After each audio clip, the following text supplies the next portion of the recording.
2026 চনৰ মাৰ্চ মাহত কন্যা ৰাশি জাতক জাতিকাসকলৰ জীৱনলৈ কি পৰিৱৰ্তন আহিব?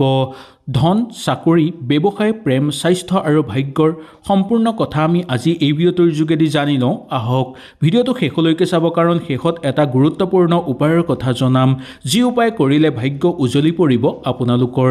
আহক তেনেহ'লে আমি বেছি দেৰি নকৰি সুন্দৰভাৱে জানি লওঁ।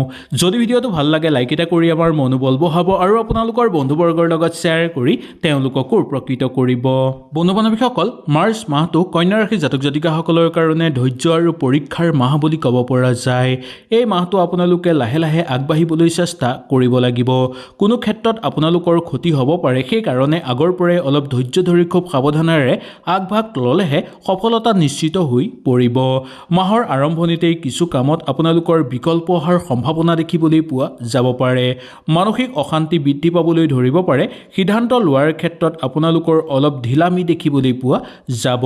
কিন্তু মাহৰ মধ্যম ভাগৰ পৰা আপোনালোকৰ লাহে লাহে সকলোবোৰ ঠিক হৈ আহিবলৈ ধৰিব।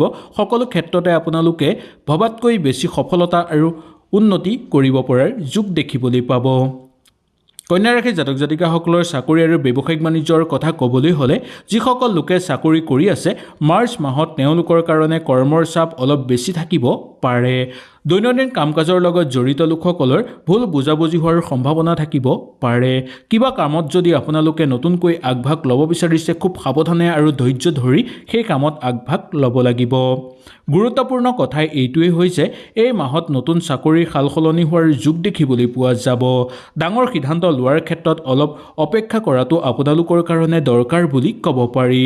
কাৰণ মাৰ্চ মাহৰ 20 তাৰিখৰ পিছত যদি কিবা ডাঙৰ সিদ্ধান্ত আপোনালোকে কৰিব বিচাৰে তেনেহ'লে কৰিব পাৰিব। কিন্তু তাৰ আগতেই যদি কিবা ডাঙৰ সিদ্ধান্ত কৰিম বুলি ভাবিছে, তেনেহ'লে অলপ অপেক্ষা আপোনালোকে নিশ্চয় কৰক।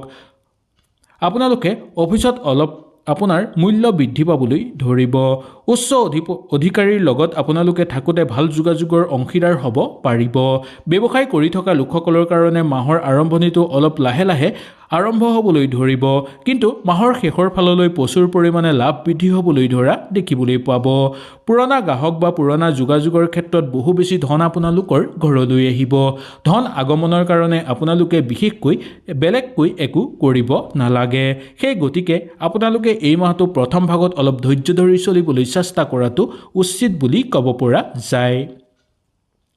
ধন আৰু আৰ্থিক অৱস্থাৰ কথা ক'বলৈ হ'লে, ধনৰ দিশত এই মাহটো আপোনালোকৰ ইমান বেয়াও নহয় বা ইমান ভালো নহয়, মধ্যম বুলি ক'ব পৰা যায়। অপ্ৰয়োজনীয় খৰচৰ পৰা অলপ বাছি চলিবলৈ চেষ্টা কৰিব। ধাৰ দিয়া বা লোৱাৰ ক্ষেত্ৰত অলপ এই মাহটো আপোনালোকে পৰিহাৰ কৰাটো দৰকাৰ।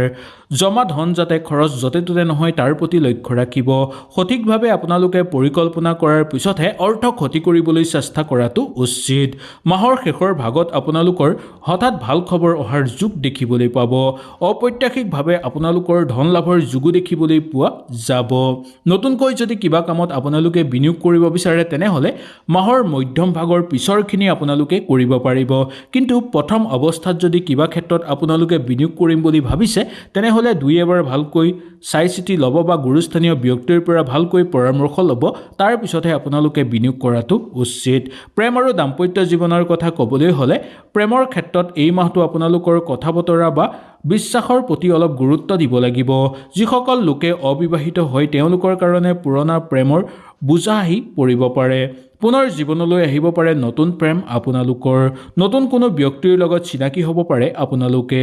বিবাহ কৰা লোকসকলৰ কাৰণে সৰু কথাতে তৰ্ক বিতৰ্ক হ'ব পাৰে।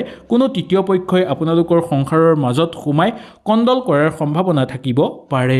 সেই গতিকে কোনো তৃতীয় পক্ষৰ কথা আপোনালোকে শুনি সংসাৰত যাতে কণ্ডল সৃষ্টি নকৰে তাৰ প্ৰতি লক্ষ্য ৰাখিব। অহংকাৰ এৰি চলিবলৈ চেষ্টা কৰিব।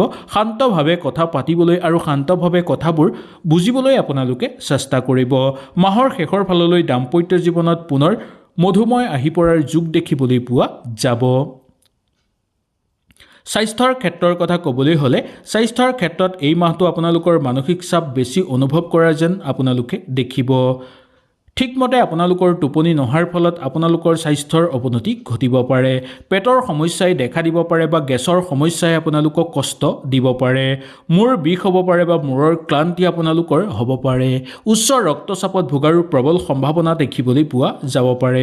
সেই গতিকে আপোনালোকে নিয়মিতভাৱে ব্যায়াম কৰিব, ধ্যান কৰিব আৰু আপোনালোকে দৈনিক সুন্দৰভাৱে পানী খাবলৈ চেষ্টা কৰিব, জোখতকৈ আগতকৈ বা অকণমান বেছি। হালধিৰ ৰস যদি আপোনালোকে এই মাহত খাব পাৰে তেনেহ'লে আপোনালোকৰ বহু ভাল হ'ব।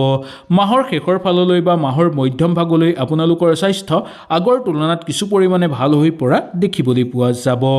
শিক্ষা আৰু শিক্ষাৰ্থীসকলৰ কাৰণে এই মাহটো কেনেকুৱা হ'ব জানি লওঁ আহক। ছাত্ৰ ছাত্ৰীসকলৰ বাবে এই মাহটো মনোযোগ দিয়াটো অত্যন্ত দৰকাৰ।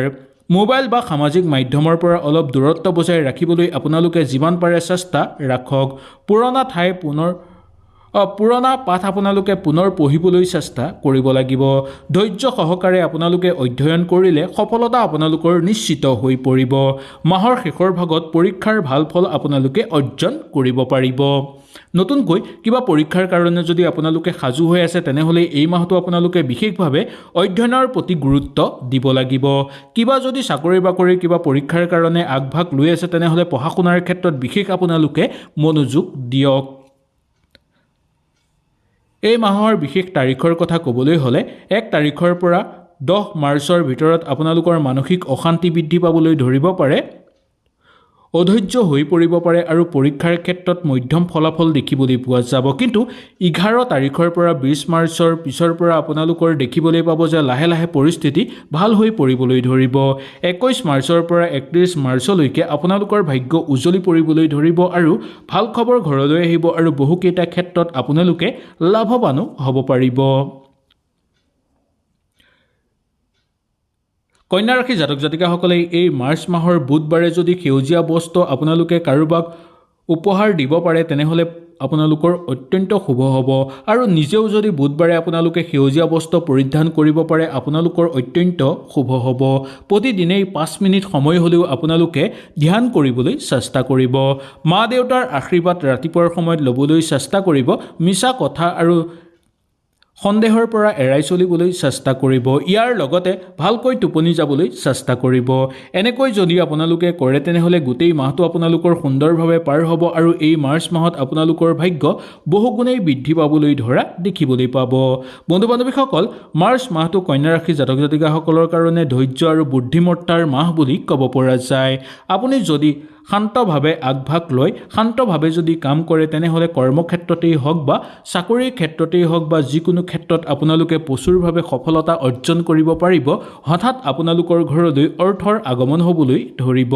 নতুনকৈ আপোনালোকে ভাল খবৰ লাভ কৰিব পাৰিব। কিবা কামত হাত দিলে সেই কামৰ পৰা প্ৰচুৰভাৱে উন্নতি কৰিব পৰাৰ যোগ দেখিবলৈ পোৱা যাব। ভৱিষ্যত আপোনালোকৰ শক্তিশালী হৈ পৰিব আৰু শক্তি দুগুণ বৃদ্ধি পাবলৈ ধৰিব আপোনালোকৰ স্বাস্থ্যজনীয় ক্ষেত্ৰত। যদি এই ভিডিঅ'টো আপোনালোকৰ উপকাৰী যেন লাগিল ভিডিঅ'টো লাইক এটা কৰি আমাৰ মনোবল বঢ়াব আৰু আপোনালোকৰ বন্ধুবৰ্গৰ লগত শ্বেয়াৰ কৰি তেওঁলোককো এই কথাখিনি জানিবলৈ সুবিধাটো দিব আৰু আপোনাৰ ৰাশিটো তলত কমেণ্ট কৰিবলৈ একেবাৰে নাপাহৰিব। তেনেহ'লে আজিলৈ আপোনালোকৰ ওচৰৰ পৰা বিদায় লৈছোঁ। কালিলৈ পুনৰ আপোনালোকক লগ পোৱাৰ প্ৰতিশ্ৰুতিৰে আজিলৈ নমস্কাৰ।